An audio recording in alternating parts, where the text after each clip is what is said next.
If you're scared of scare mazes or haunted houses, then this is definitely the video for you.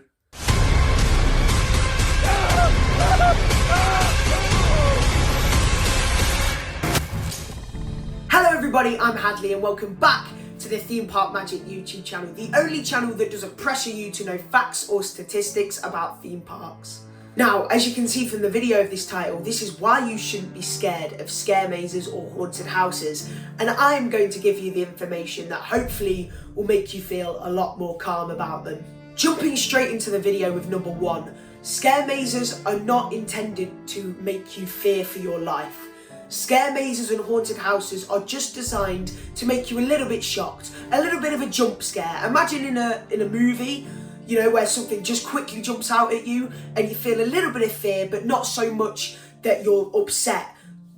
That is exactly what scare mazes are about. They're not here to strike fear so much in you that you have a heart attack or you feel so bad that you start crying. Scare mazes are just meant to be a little bit of a shock and a little bit of fun at Halloween.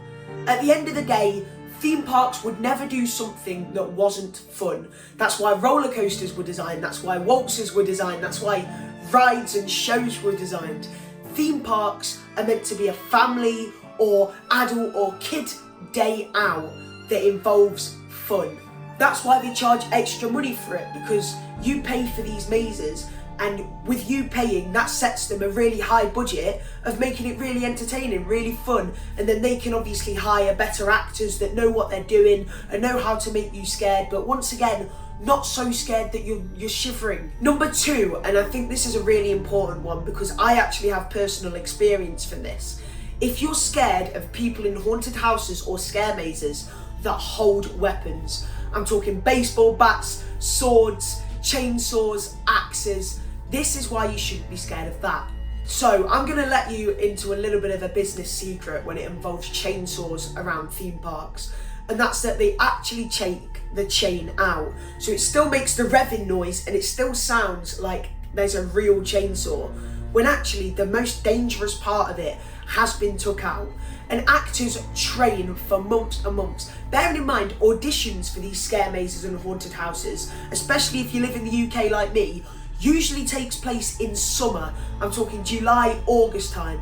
So they've got at least 3 to 4 months of rehearsing. And what they do in them rehearsals is they take these weapons and they find ways to get close to you, but never actually touch you. These weapons will never touch you. Once again, that would be a health and safety breach of conduct. That just wouldn't happen. And if they hit you, you could legitimately sue them for a lot of money. That is why they will never hit you. They will go close to you with the weapons, sure, but they have different ways. Think about it with the baseball bats. One of the best jump scares is when they hold back and they stomp. And that's all they're going to do. They're going to stomp. And that's the scare. They're not going to legitimately hit you. That would be ridiculous. That would be stupid. They're just going to stomp. Same with the chainsaws.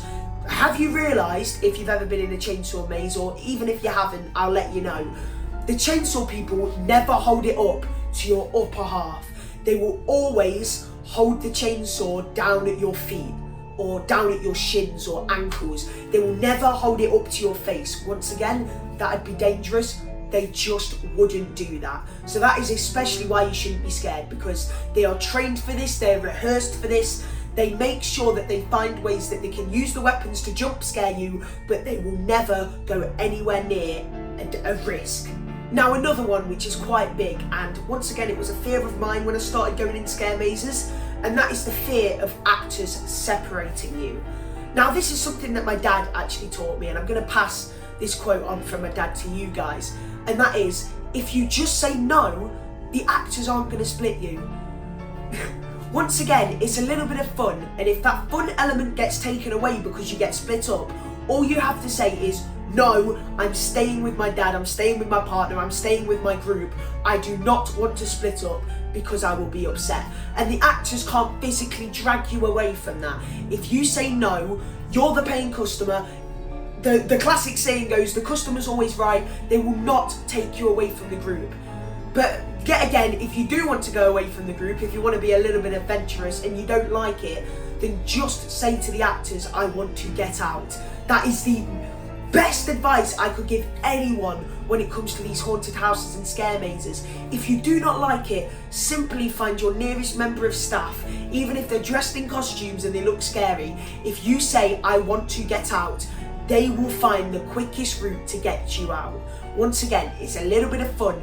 It's a little bit of an experiment, these scare mazes. You either love it or you hate it. And if you hate it, actors aren't going to go, no, you have to walk the whole thing. There will be fire escapes, there'll be exits, there'll be ways designed. They are designed in these mazes to have ways where if people are scared and they want to get out, then there are multiple ways of getting out, which doesn't involve you going through the whole maze. So yes, if you fear of separated, just say no, I don't want to be separated. And if you want to get out, go to your nearest member of staff and say, I want to get out. And trust me, they will find a quick way to get you out. Now, this is quite an American style of thing, but I know that they have scare zones, which are not like mazes. They're like scare mazes, but outside, and actors kind of walk up to you and scare you. Now, I saw a lot in America that you can buy these lanyards. I think it's 15 quid. I think that's SeaWorld for you American fans out there. But you can legitimately buy lanyards that say, please do not scare me. And I know that Thorpe Park did this for this maze called Trailers. If you're a UK fan, they had this option where you could just say, I don't want to be scared. And I think the actors do something that involves you not being scared. I think another actor comes with you. So the actor can be like, don't scare him, don't scare him. So yeah, once again, if you're scared of being scared completely, and you know, sometimes you can't avoid scare zones because they are out in the street, especially if you want to walk to the ride, you know, you might have to go through a scare zone. Then if you're an American fan, definitely buy a lanyard if you think that that's going to scare you, because as soon as they see the lanyard, they won't scare you. And in the UK, if you're worried about it, especially if you've got little kids, because there are some scare mazes in the UK and around the world that are made for kids, then you can find a way to just tell your nearest member of staff, can my child not be scared? And they will find a way to not make your child scared. Now, this is another big one, and I know that this fears a lot of people, but that is the fear of the dark. Now, what I'll say from personal experience is, yes, mazes have dark spaces. Mazes have confined dark spaces that you walk and you kind of putting your hands out trying to feel, you know, where you are. But once again, this leads back to my point of stay with your group. If you're scared of the dark and you want someone to hold your hand, or you want someone to grab you and just leave their hands on your shoulder, you can do that. Once again, the actors aren't going to stop you. They're not going to go, oh, what are you doing, you weirdos? Nobody's going to judge you. If you're scared, of course, grab onto somebody.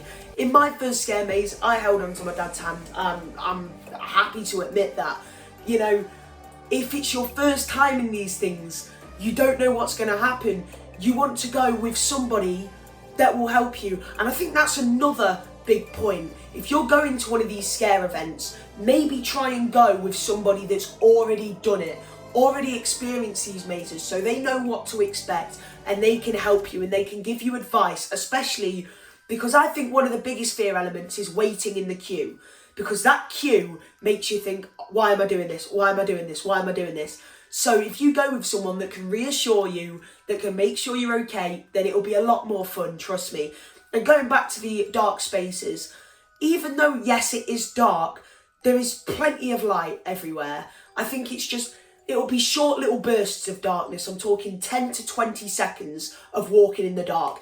After that, there'll be a light again, because they have to. They've got emergency lights just in case the scare maze has an accident or something happens. They've got house lights that they can turn on and they can help you get out of there. Once again, don't be worried about that. Now, this is one, especially in the UK and especially after COVID, that parks and scare attractions have started to bring back, and that is people touching you. Now, I know that that can be a big issue for everyone, and if I'm completely honest, I do not really have a way that you can escape that. So if you are scared of people touching you, maybe have someone in your group kind of step either side of you, so then the actor can't physically touch you, because there'll be someone in front, someone behind, two people at the sides, and you'll be fine. But apart from that, if you don't like people touching you, definitely don't visit the scare mazes, because I think after COVID, parks are going to want to bring that fear element of touching and feeling back again, especially this year. So if you're scared of that, maybe ask your nearest member of staff. They might be able to help you a bit more than me. Once again, the problem with this video is it varies around the world. There's different places do different things. I'm from the UK. I've never been abroad to a scare attraction. I've never been abroad to a theme park. So I know that the rules are completely different, but I don't know what the rules are. So I'm just doing it by British rules. But apart from that, honestly, just give it a go. I definitely encourage people to go in scare mazes. I feel like a lot of people are gonna think that it's worse than it actually is, and it's not. It's fun. It's designed to be fun. It's a little bit scary, but it's fun.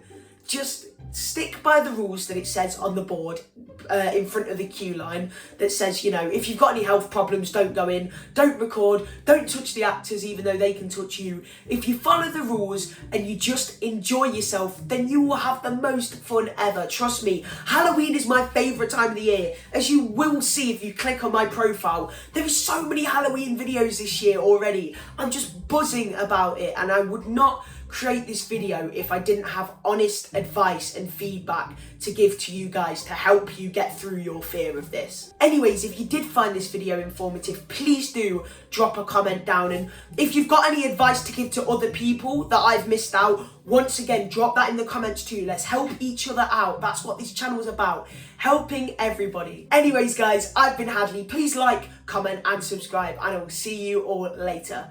Keep enjoying Halloween.